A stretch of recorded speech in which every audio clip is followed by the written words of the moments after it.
നമസ്കാരം. ചിത്തിര നക്ഷത്രക്കാരുടെ വിഷുഫലം. ചിത്തിര നക്ഷത്രക്കാർക്ക് ഈ ഒരു വർഷക്കാലഘട്ടം ഇവർക്ക് വസ്തുവിൽ നിന്നുള്ള ഒരുപാട് ആദായങ്ങൾ ഉണ്ടാകാനുള്ള സാധ്യത വളരെ കൂടുതലായി കാണുന്നു.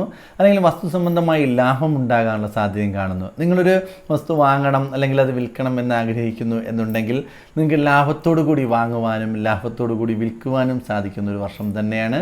കൂടുതൽ വാങ്ങുവാനുള്ള സാധ്യതയെല്ലാം വളരെ കൂടുതലായി കാണുന്നുണ്ട്. നിങ്ങൾക്ക് സാമ്പത്തിക ബുദ്ധിമുട്ടുണ്ടാകുന്നു, അത് വിൽക്കുവാൻ ആഗ്രഹിക്കുന്നു എന്നുണ്ടെങ്കിൽ ഈ ഒരു വർഷ കാലഘട്ടത്ത് ഒരുപാട് ലാഭത്തോടു കൂടി അത് വിൽക്കുവാനും നിങ്ങൾക്ക് സാധിക്കും. കൂടാതെ വീട് വയ്ക്കുവാനുള്ള സാധ്യത കാണുന്നുണ്ട്. വീട് വെച്ചുകൊണ്ടിരിക്കുന്ന വ്യക്തികൾക്ക് പണി നടക്കാതെ തടസ്സപ്പെട്ട് നിൽക്കുന്നു എന്നുണ്ടെങ്കിൽ ആ പണി പൂർത്തീകരിക്കുവാനും അതിൽ താമസം ഉറപ്പിക്കാനും എല്ലാം സാധിക്കുന്ന ഒരു സമയം തന്നെയാണ്.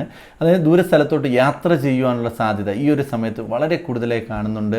പുതിയ പുതിയ നാടുകളിലോട്ടോ അല്ലെങ്കിൽ പുതിയ പുതിയ സ്ഥലങ്ങളിലോട്ടോ പുതിയ വീട്ടിലോട്ടോ താമസം മാറുക, യാത്രകൾ പോവുക. എന്നാൽ ജോലി സംബന്ധമായിട്ടാണ് നിങ്ങൾ ഈ യാത്രകൾ നടത്തുന്നു എന്നുണ്ടെങ്കിൽ അത് ബിസിനസ്സിൻ്റെ ആവശ്യമായി അല്ലെങ്കിൽ പ്രൈവറ്റ് മേഖലയിൽ ജോലി ചെയ്യുന്നതിൻ്റെ ആവശ്യമായി പല പല മേലുദ്യോഗസ്ഥരെ കാണുവാൻ വേണ്ടിയൊക്കെയാണ് ഈ യാത്രകൾ നടത്തുന്നു എന്നുണ്ടെങ്കിൽ ഈ യാത്രയിലൂടെ നിങ്ങൾക്കൊരുപാട് നേട്ടങ്ങളുണ്ടാകും. നിങ്ങൾക്ക് അംഗീകാരങ്ങൾ ലഭിക്കും, സാമ്പത്തിക നേട്ടമുണ്ടാകും, നിങ്ങൾക്കൊരുപാട് അവസരങ്ങൾ ലഭിക്കും. നിങ്ങളുടെ കഴിവുകൾ പ്രകടിപ്പിക്കുവാൻ സാധിക്കുന്ന ഒരു സമയം തന്നെയാണ് ഈ ഒരു വർഷക്കാലഘട്ടം.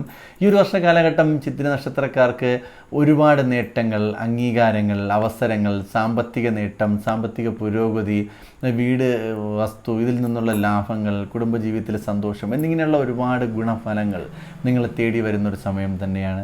നിങ്ങൾ ഈ ഒരു സമയത്ത് ഗണപതി ഭഗവാനെ പ്രാർത്ഥിക്കുക, പൂജിക്കുക, ഭഗവാന് വഴിപാടുകളെല്ലാം നടത്തി മുന്നോട്ട് പോകുന്നത് നല്ലതാണ്. ഇതെല്ലാം ചെയ്തിട്ടും നിങ്ങൾക്ക് ഗുണപരമായ അനുഭവങ്ങൾ ജീവിതത്തിൽ വരുന്നില്ല എന്നുണ്ടെങ്കിൽ നിങ്ങൾ ഈ ഒരു സമയം നിങ്ങളുടെ ജാതകം ഒന്ന് പരിശോധിക്കുക, ഇപ്പോഴത്തെ ദിശാപകാരം മനസ്സിലാക്കി അതിൻ്റെ പരിഹാരങ്ങളെല്ലാം ചെയ്ത് മുന്നോട്ട് പോയി കഴിഞ്ഞാൽ ഈ വിഷുഫലത്തിൽ പറയുന്ന എല്ലാ ഗുണപരമായ അനുഭവങ്ങളും നിങ്ങളുടെ ജീവിതത്തിൽ വരിക തന്നെ ചെയ്യും. ജാതക സംബന്ധമായി എന്തെങ്കിലും സംശയമുണ്ടെന്നുണ്ടെങ്കിൽ താഴെ കാണുന്ന വാട്സാപ്പ് നമ്പറിലേക്ക് മെസ്സേജ് അയക്കൂ. ഈ ചാനൽ ആദ്യമായിട്ടാണ് നിങ്ങൾ കാണുന്നു എന്നുണ്ടെങ്കിൽ ഈ ചാനൽ ഒന്ന് സബ്സ്ക്രൈബ് ചെയ്യുക.